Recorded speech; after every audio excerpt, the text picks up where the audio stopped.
Yo, what's cracking everyone? Ericship 111 here. So just recently, Turn 10 dropped a brand new video on Forza's official YouTube channel, revealing everything that is coming to Update 4 in Forza Motorsport. This is also accompanied by a full written article on their official website, and based on all the new content that's going to be introduced, which goes live next week, it just seems like another month of disappointing content. Update 4 also comes right after perhaps what was a long overdue statement by the developers finally addressing some key issues of their game, essentially admitting that car progression needs an overhaul of some sort as players aren't enjoying it, the Forza race regulation just simply doesn't work and needs more data to be captured, and the AI needing major improvements. All of which were issues many players had experienced and concerns over since day one, and to finally open up about it 4 months later, players, especially the ones who have been fans of this series for literally decades, including myself, patience are wearing thin. That's not even mentioning all the other major bugs and issues the game still has, as well as some core features that are still missing.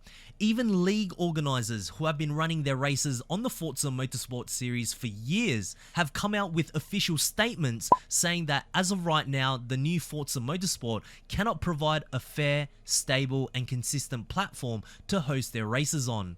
It's honestly a huge mess for Turn 10 right now, and Update 4 with all of its quote-unquote new content hasn't made this situation any better. So I'm going to read through some of the most important parts about Update 4 on the official blog post and give you my take as well.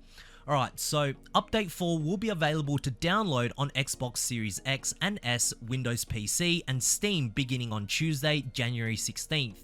New events across the career, featured multiplayer and rivals will start on Thursday, January 18th. On Tuesday, we'll share details about the fixes contained in Update 4. This version is focused on new content and events and contains only minor fixes for cars and track content compared to our previous updates. Work on game fixes to address top community issues is ongoing. Look out for additional improvements in Update 5 and beyond. Already, I know when I heard that Update 4 will contain only minor fixes to cars and track content, you best believe it's going to be a short list. Don't expect for Turn 10 to now all of a sudden over-deliver on their promises here.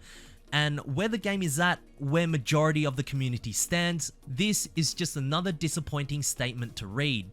All of the ongoing bugs that the game still exists with, such as replays not working, graphical issues, poor PC performance, amongst many others, we must now wait at the minimum another month before these issues might get resolved. Now, normally I would be quite understanding as to why for this month or update in particular, for the devs to not include many additional bug fixes that would improve the overall quality of the game, and that's because it's the holiday period. It's the new year, everyone is off on vacation, but my goodness, when you launch a game in such a bad state with so much content missing and essentially broken, as a consumer, it's a bit hard to be understanding. However, as frustrating as this statement sounds, Update 5 Turn 10, your words need to hold some serious weight from now on because, as I said, patience are wearing thin, and either you, the developers, turn things around, which I'm not going to say is impossible, or the series finally reaches its checkered flag. It's all up to you, Turn 10. Alright, next up, let's talk about the new track for Update 4, Daytona. If there's one thing I absolutely despise about the Forza franchise as a whole, is nothing but using the live service not as a way to promote new content, but to re-release or drip feed old content from their previous titles.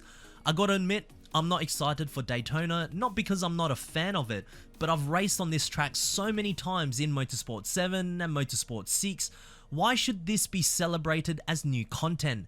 Now, before this new Forza Motorsport launch, the creative director Chris Sasaki said that the reason why this new Forza Motorsport game has such a small list of tracks featured at launch was because many of the tracks had to be completely redone for the new tire physics model, and at the time, we had no reason to not believe that. But now with Turn 10 finally admitting many of their features not actually working as advertised or as intended, I'm now no longer convinced that all of these tracks were not available at launch because they had to be reworked. Looking at the gameplay and images of this new Daytona, it still looks rather similar to how it did back in Motorsport 7. Even the proper pit lane exit, it's still blocked off with a concrete wall. I don't know, maybe I got to drive around Daytona myself once this update goes live, but from what I can see, this is just a slight reskin of what was already available back in Forza Motorsport 7. And speaking of drip feeding, let's now talk about the new free cars. So the 4 new cars that's going to be introduced as the spotlight cars for the new Italian Challengers Career Series throughout Update 4 are the 1992 Lancia Delta HF Integrale Evo, the 2017 Abarth 124 Spider, the 2017 Alfa Romeo Giulia Quadrifoglio, and the 2007 Ferrari 430 Scuderia. I'll put an image of when these cars will release on the screen, but my goodness, does it absolutely suck to see that all of these spotlight cars are essentially recycled cars, all from Forza Motorsport 7. Now yes, you could argue that Fiat, Alfa Romeo, Lancia, Abarth probably had some licensing complications with during development, hence why these car manufacturers weren't available at launch. Forza Horizon 5 also had the same problem.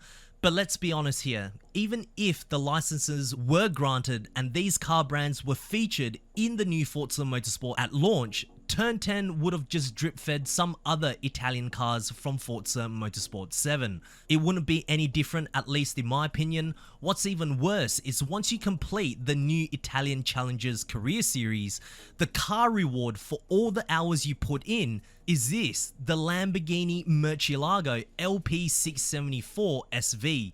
Another recycled car from Forza Motorsport 7. It's honestly just so frustrating to see as a Forza fan, and even the new classic Open Series career, once you complete all 4 tours, you get what? The 1965 Alfa Romeo Giulia Sprint GTA Stradale, yet another car from Forza Motorsport 7. Look, don't get me wrong, these cars are cool, but designing a career mode around delivering FOMO content, you know, is already questionable, as it's a cheap way to get players' engagement onto your game. But when you reward your players with cars that can already be driven if you just loaded up any other recent Forza titles, why would players even bother? And lastly, I do want to talk about the Car Pass cars, the one thing that Turn 10 are actually delivering on, but that's because, well, you have to pay extra money for it.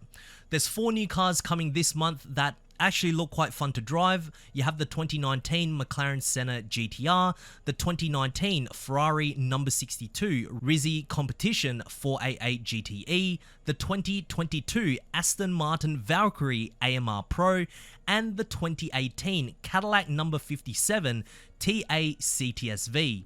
These do look like exciting cars to drive, and I do hope that they get the handling and all the sounds correct. But I still think it's terrible that at least with Update 4, the only players that are really going to experience something truly new to the Forza franchise are those who paid extra money for this game. Of course, there's other things to cover in Update 4, such as the new featured and open spec multiplayer race class events, along with the new rivals, which I'll quickly put on the screen here for anyone who's interested. But overall, I think right now the players are becoming quite fed up with the state of the game, you know, the content it's introducing, and what this game could have been given the time that they had. Anyways, what do you guys think about Update 4 and the future of Forza Motorsport? Share us your thoughts down in the comment section below, as I do read all of your comments, guys. But if you guys did enjoy today's video, please make sure to smash the thumbs up button, as it really does help me out. And if you guys would like to stay up to date with everything Forza related, be sure to subscribe, and I hope to see you guys in the next video. Peace.